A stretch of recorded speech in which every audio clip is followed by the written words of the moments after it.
4 out of 5 doctors recommend that you watch Chris Gets Curious. Chris Gets Curious. Chris Gets Curious.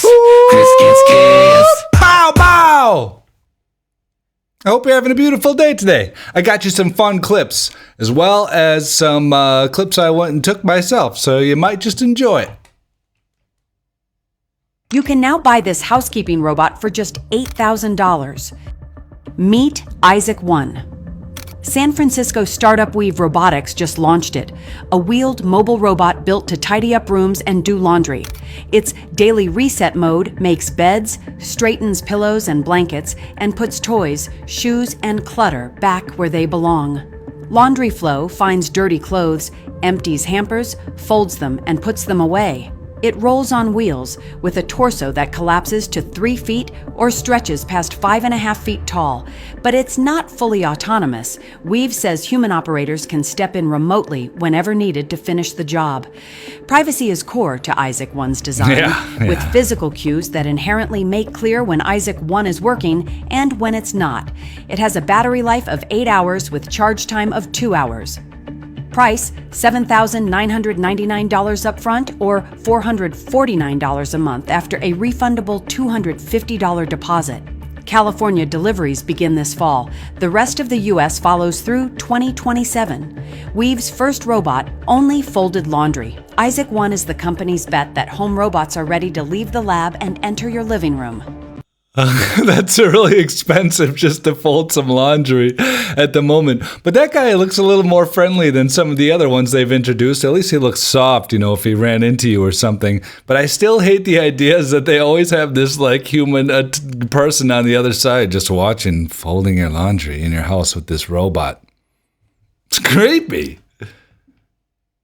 Figure AI humanoids have returned to the BMW factory floor, and its job is now much harder than the first. This is Figure 3, Figure AI's newest humanoid, now on the floor at BMW's Spartanburg plant. It's picking up where Figure 02 left off, after that robot helped build over 30,000 BMW X3s last year in the body shop. But Figure 3 isn't repeating that job. It's tackling something much messier, sequencing. Parts arrive unsorted in random orientations. Figure 3 has to see them, sort them, and load them into a trolley in the right order for the right car. Then it does something Figure 2 never did. It grabs the loaded cart and pulls it, balancing and stepping while still holding parts. It's powered by Helix 2, Figure's AI system that controls the robot's hands, arms, torso, and feet together in real time. Figure 3 also comes with softer, safer components, wireless charging, tactile hands with palm cameras, and even voice-to-voice communication. It's all happening in Hall 52, the same hall being upgraded to build BMW's next electric SUV, the iX5. Figure AI's CEO says this proves humanoids aren't lab experiments anymore. They're becoming real factory workers. Question is, who's going to be able to afford any of this stuff when the robots take over, right? I mean, who's going to buy a BMW when whatever? I guess we're just going to get some allotted cash and then you just go buy your BMW or something. If that's how it works, it sounds pretty good. But I don't think that's how it works. Okay, let me blow your mind too. Your body is just a drone and your consciousness is actually operating it from a quantum field. Like a cosmic Wi-Fi controlling your every move. Sounds wild, right? But it's not sci-fi. It's actually a new theory from Federico Fagin, the man who helped invent the first CPU. I explained this by saying, imagine that you control a drone. We are a body, controls a drone. So now the drone looks at that reality where it is, sends me information, and I get the conscious experience of what the drone is seeing. That conscious experience is not in my body, is in my consciousness. And based on that, and based on my free will, I'll tell the drone what to do. The drone doesn't know anything. So most scientists say that consciousness comes from the brain, like a computer running software. But Fagin and Professor Giacomo D'Ariano say no, consciousness exists first. Your brain is just the receiver, and your body, it's a remote-controlled quantum drone. Even crazier, they argue that quantum fields are conscious and have free will, meaning your body is just a machine guided by these conscious. I'm more on the lines with that guy when it comes to us being some just vessel for consciousness and that it doesn't come from the body. But could be wrong. So the realtor shows up and he said, "Oh yeah," I said, "we'll give you 26,000 an acre." And I'm going, "Well, that don't sound like much. They can't do any better than that." He said, "Well, what about 33,000 an acre?" I'm going, "This guy done lost his dang mind. 48,000 an acre? Y'all done crazy. What in the world? This is a scam." 60,000 an acre. Well, who's going to pay for it? I don't even know any of these. You're saying the tech companies, well, they stole that all over off the taxpayers when you get in their annual reports. So it ain't no individual got any kind of money like this. There has to be some government behind it or something somewhere. And then they start talking about, well, we'll give it to you in installments. And I'm going, no, we won't be taking it in installments. You can give it in a lump sum, and I'm going to go see if the bank can handle it. And the banks down here said they couldn't handle it. Really? Really. They didn't know anything. They thought I was crazy, thought I'd done lost my mind when I brought that proposal to them down there at the banks, both of them. Yeah. Now, the realtor was on the board for the one up in Flemingsburg. It was Chuck Marshall was the realtor. And the only thing he could tell me is, well, do you want to adopt me? Well, hell no, I don't want to adopt you. Certainly wouldn't assign millions over to you. You got any family members you'd sign it over to? No, I don't trust none of them neither, thank you. So when I get to the bottom of it, it took a stockbroker 6 months to figure out how he could even secure $26 million. So that was the final proposal that they offered you, $26 million? Yeah. It says farmer turns down $26 million from data center. I'm so proud of that woman. God bless her soul. Because that's the only way this stuff is going to work. And that is crazy how much they're willing to pay for this stuff to put that in there. It is wild. But that is crazy. But God bless her soul. CIA's fake animals. In the 1970s, the CIA developed what they called the Insectothopter, which was a drone the size of a dragonfly and hand-painted to look like one. It was kept secret until December 2003, when it was revealed to the public at the CIA Museum, and the project was abandoned because it was too difficult to fly in crosswinds. Another similar project was the AeroVironment Nano Hummingbird, created with specifications given by the Defense Advanced Research Projects Agency. These weren't the only times they used animals or crafted fake animals to spy on their enemies. During the Cold War, they developed a camera so light that it could be carried by pigeons in order to take aerial photos, and they even trained some of these pigeons to drop eavesdropping devices onto window ledges. However, despite successfully placing some of these devices, no usable audio was captured from them. They even used fake fish to secretly check water samples for the presence of nuclear runoff or other suspicious substances. I caught it all. I didn't let my cat outside for a second real quick while the video was playing about CIA's fake animals. I'm just, no, but that stuff's fun. The fish, the hummingbird. What did I miss in the middle there? I missed something. Let's go back. We missed, the pigeon, the best one of all. They've used pigeons for for a while, for so many different things though. That shit's fun. Even trained some of these pigeons. Is a group called the Illuminati. Who are the Illuminati? Make a long story short, they're the 13 families that control the resources and the entire planet. And they have their ancestry goes all the way back to Sumerian times. And where they changed into the Babylonians, they became the Khazars, they entered into Europe where they merged with the Celtic remnants or the Atlantean refugees, which became the Merovingians. And then that, over the centuries, broke into 13 distinct families that controlled Europe at the time and then now the entire planet. And are there names for these families? Yes, you have the Windsors, the Rothschilds, the Romanovs, the Sinclairs. There's a very wide range of Illuminati, but even more so is the range underneath the 13, which is the Committee of 300, which are 300 families that work very closely in association with the Illuminati to accomplish the goals. You mentioned that in your book that another way of describing the Illuminati is the New World Order. God runs the world. And under that, you got 1,000-year-old families in Egypt. Under that, you have the Vatican, the Pope. Under that, you have the financial groups that control all your shit. BlackRock, Vanguard. After that, you have Putin, you have Trump, you have all this shit. And after that, you got what all this shit is entertainment, Hollywood. There is more than one layer going on here, that's for sure. I didn't know it went all the way back with that stuff, and I didn't know that that was all what it was, I guess, or one take of it. I don't know. I don't know what's going on. It's dang families. Listen to this. The next big shortage is going to be water. There's a reason why Richard Branson, Bill Gates, and a few others own 40% of all the mineral rights in the United States. We want the water rights. Soon, a cup of water like this is going to be more than a gallon of gas. Now, while we were distracted with other things, there's a danger that nobody's talking about. But it's going to hit harder than anything this decade. The world could run out of water. It's actually called Day Zero. Now, Day Zero is a moment when the water supply gets so low that governments have to shut off access to regular tap water. Remember, we're in the biggest tech transformation in history, and tech needs water. AI and data centers need water. Now, remember, 71% of the world's surface is water. Now, that's a lot of water. But here's the truth. 97% of that water is salt water, and another 2% is locked in ice. That leaves us with about 1% of easily accessible, usable water. Now, we can convert that salt water, but it's very expensive, and that water would cost about $4 to $6 a gallon. Now, this is a serious threat, but it could be a huge opportunity. There's a reason why people like Bill Gates, Richard Branson, and other billionaires are investing in water. Now, here's 5 ways to invest in water. You have water ETFs, PHOFIW, both give you exposure to the entire ecosystem.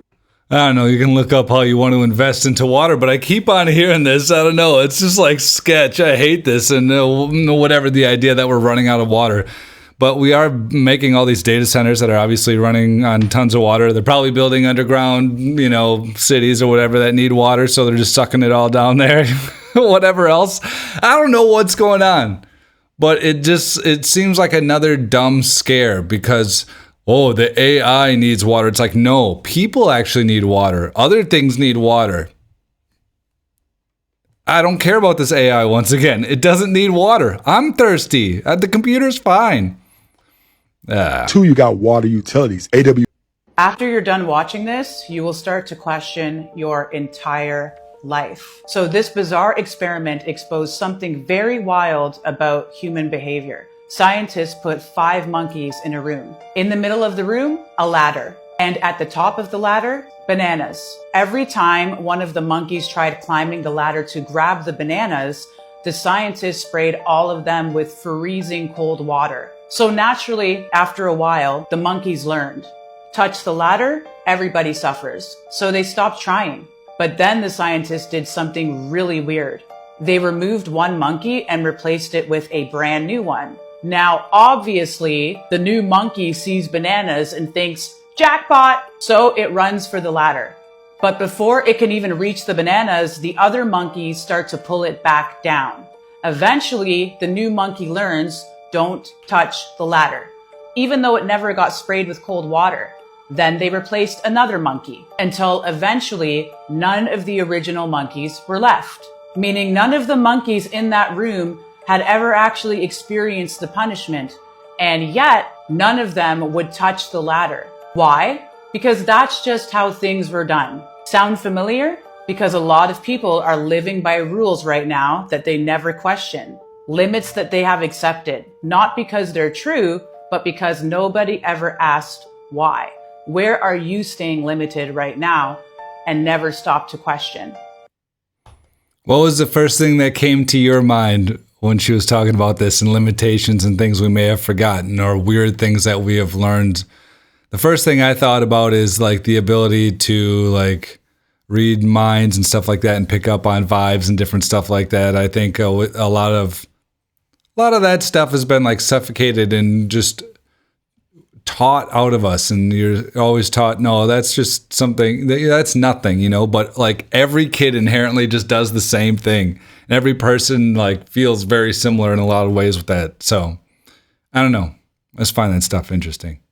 The black tulip is one of the most mysterious icons in the natural world. For centuries, it was considered the holy grail of gardening, an impossible dream for breeders and a symbol of ultimate rarity. Even today, a truly black pigment doesn't actually exist in the world of flowers. Instead, what you are seeing is a masterpiece of biological depth. These petals are packed with an incredibly high concentration of anthocyanins, the same dark pigments found in blackberries and grapes.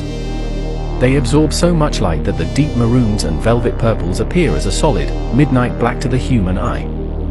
During the height of the 17th century tulip mania, people were obsessed with finding a bloom this dark. Today, varieties like the Queen of Night remain a favorite for their dramatic, cinematic contrast against bright spring colors. They don't represent sadness, but rather power, elegance, and a quiet, mysterious strength. It is a reminder that nature's most striking beauty often hides in the shadows. Thanks for watching. Isn't that fascinating? Anthocyanins, the same thing in grapes and stuff, turning those tulips real dark like that, black. I didn't know they existed like black, I didn't know they existed like that. But I don't know if you can hear it. It's July 3rd, There's some fireworks going off outside. I know it's not quite July 4th, but I don't think people truly care. Did you know that all of these vegetables come from the same plant? It's true, they all came from the same thing, the wild cabbage, and here's how it became the most useful plant ever. The leaves of the wild cabbage were transformed into kale, a large leafy green that became everyone's favorite salad 15 years ago. The top of the wild cabbage plant was used to create cabbage, the plant that you eat when you really want to fart. The side buds of wild cabbage were turned into Brussels sprouts, a vegetable that only tastes good once you completely burn it. The stems of wild cabbage plants were turned into the German turnip, a vegetable that answers the question, what if an apple tasted like broccoli? Speaking of broccoli, you're probably wondering if that comes from the wild cabbage, and yes, it does, specifically from the flowers. Now you're probably wondering, does cauliflower come from wild cabbage? Yes, it also does, also from the flowers, which means this one plant is responsible for making 6 things that every kid hates to eat. And you can follow me for more interesting videos. They just made one plant and made it worse. No, just kidding. I love those vegetables, or at least I like broccoli. Love broccoli and some butter in the oven. Great. Look at this, the apparent construction of Wynyard train station. They want you to think that they built this, but actually all they're doing is digging it out. There was a flood. Look, you can see the old world infrastructure there. It's the same as the old world buildings. The same as these buildings. There was a flood of some sort, like a mud flood. They're not constructing a train station. They're digging it out. They didn't build anything. All of these old world buildings you see weren't built by modern man. They were built with, like, these buildings were built with advanced technology. This kind of building was built by modern man.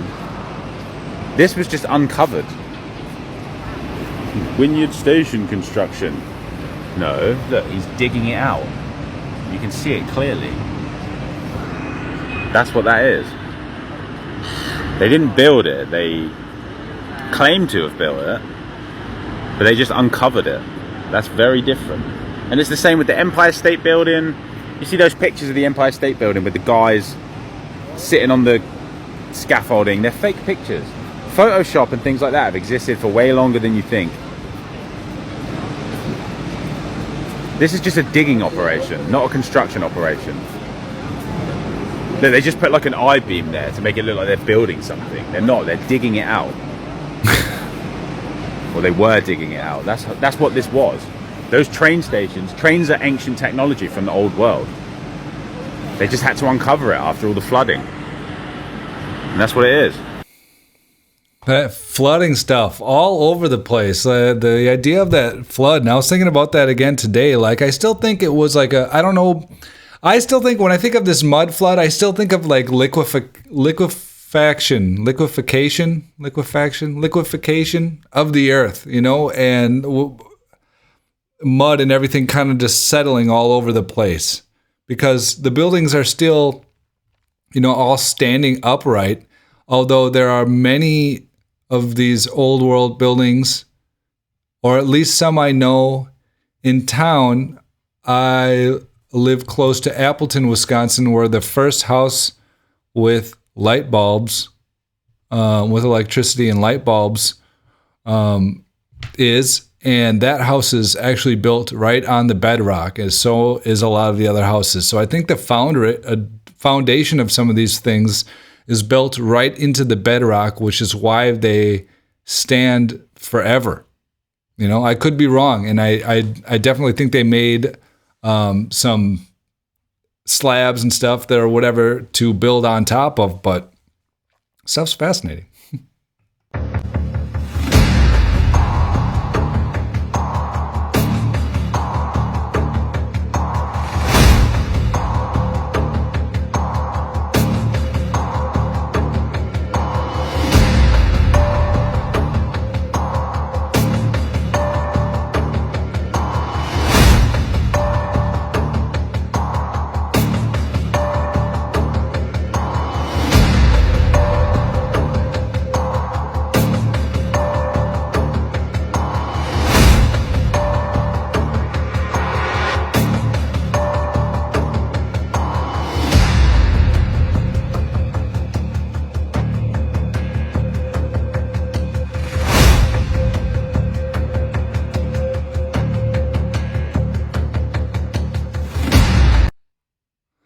Man, if those truly are melted like that, there is a lot out there that is seemingly melted, and that's crazy to think what could have done anything like that. And I think something like that could have happened. Some sort of plasma from the sun or something. I don't know.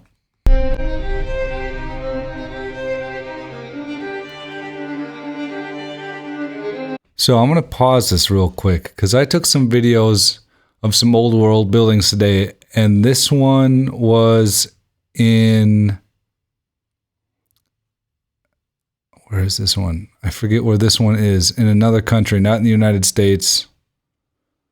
And it's got a lot of the same features as the churches around town here.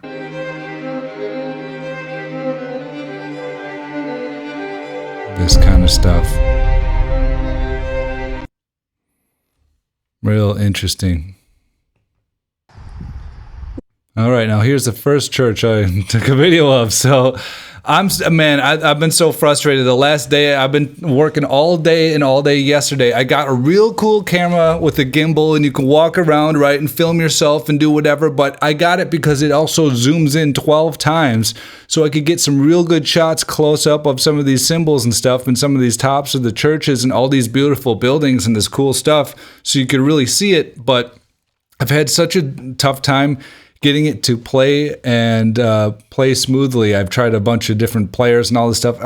Anyways, it's been nonsense. I've been futzing with the stuff for the last 2 days to get the right settings, and I still haven't figured it out. But here's the videos anyways. I'm going to work on that and make sure they're real crisp and clear, because that's the whole point. I spend a pretty penny on this camera to make it, get some good shots. We've got another beautiful old church here in Appleton, Wisconsin. This is First English Lutheran Church. This one was built in 1930 to 1931. So we have another 1 year build on this church. Pretty remarkable. Apparently built out of some local limestone. Very beautiful building.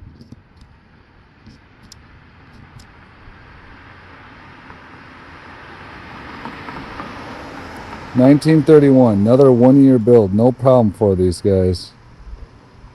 All symbols, that we're used to seeing. On a lot of these older old buildings here. Here we go.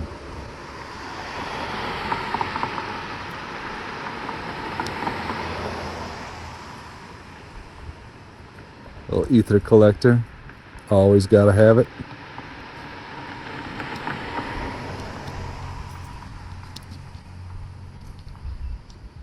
Just a beautiful church. Just a beautiful church. We are currently looking at St. Mary's Catholic Church in Menasha, Wisconsin.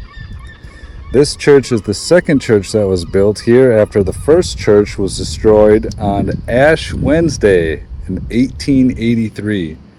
And this church, the money for this church was raised 3 days later, and then less than a year, they had this bad boy installed. What do you think about this building? Just a beautiful, beautiful building. huge.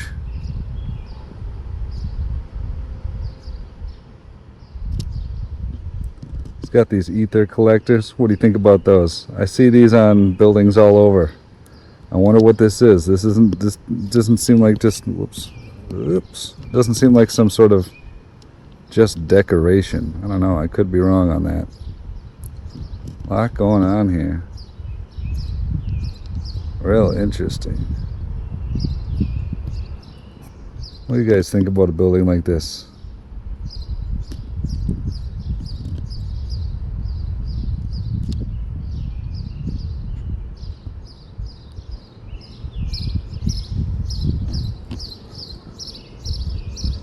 Beautiful. Got to practice using that thing, get some better shots in there, but that thing is crazy. These churches are insane. Built in less than a year. It burned down on Ash Wednesday, and 3 days later they just had the money to go ahead and put this up, and they just put it up in less than a year, and it just wasn't a problem for these artisans from another country. I guess that's just how it is. Whatever. Doesn't make sense to me.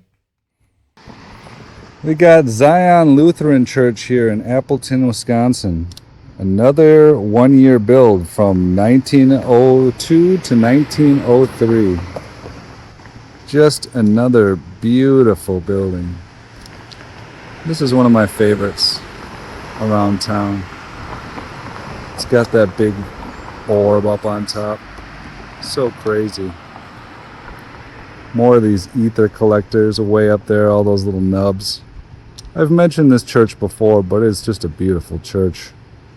Have some better video of it now.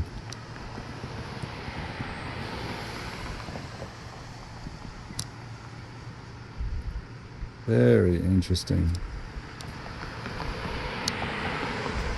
I saw something on this. Let's say here.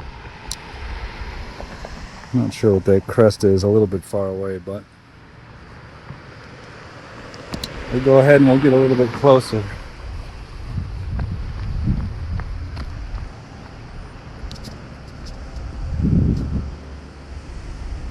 How beautiful is that? Whoop.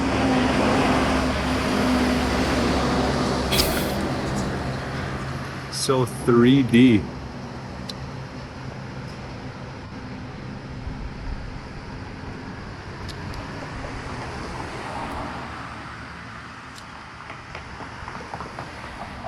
Just a beautiful church.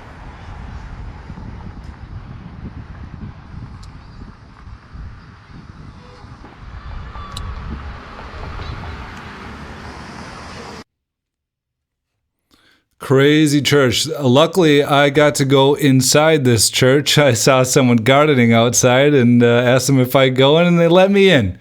And they gave me a little tour around. And the lady inside was saying apparently in the basement, which they do have a basement, and I would love to see that. And they said they got a bunch of stuff, and it looks like someone's a hoarder or something. And they said apparently that they have some documents to when the church was built and stuff like that. So I'm not sure. I would love to go back there. I'm going to see if I can set up a time where I can meet with these people and try to look through some of these records and see if we can find some interesting stuff. Whether maybe it was just built in 1901 to 1902. People were just on a different level back in the day, but I don't know. This stuff is too crazy for me. Here's the inside of that building.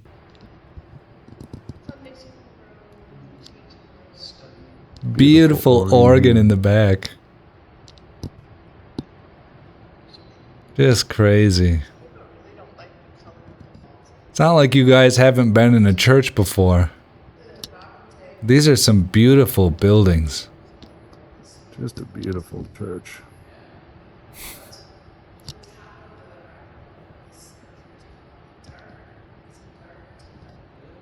Just artisans, remember, just some artisans. Not looking like stuff serves some sort of alternate purpose. Just a really nice organ to play music with. They just really wanted to play some nice music. And the craziest organ with some ether collecting Jesus.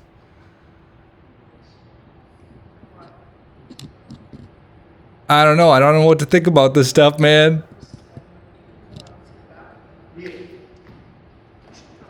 This stuff is so beautiful. Sounds good. I will. I'll join you.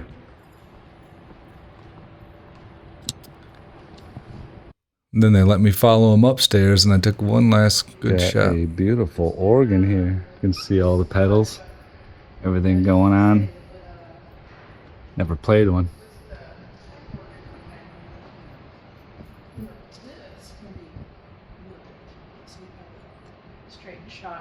Crazy. Crazy. Predictable, dude.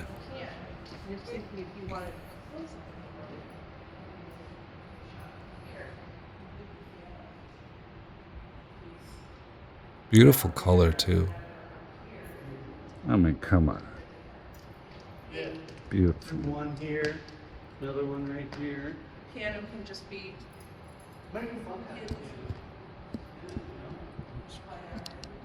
Not the zoom function.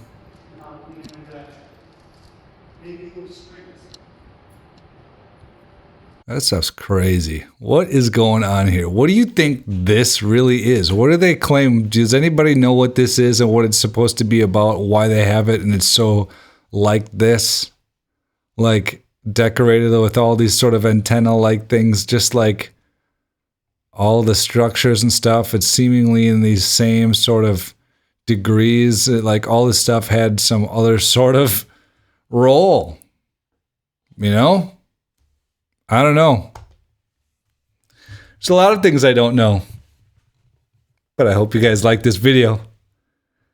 Because that's all the videos I got to today. I'm so out of it, man. I've been trying to figure out this computer stuff. I can only do it for so long. When I do it for 8 hours a day and I'm troubleshooting a million things, I just lose my mind. I'll have some more energy for you next time. I'm going to shoot off some fireworks. You know, have some friends, or have some fun with some friends tomorrow. You know, just enjoy the day, and we'll get back right to it. I hope you guys have a beautiful day. I'll see you guys soon.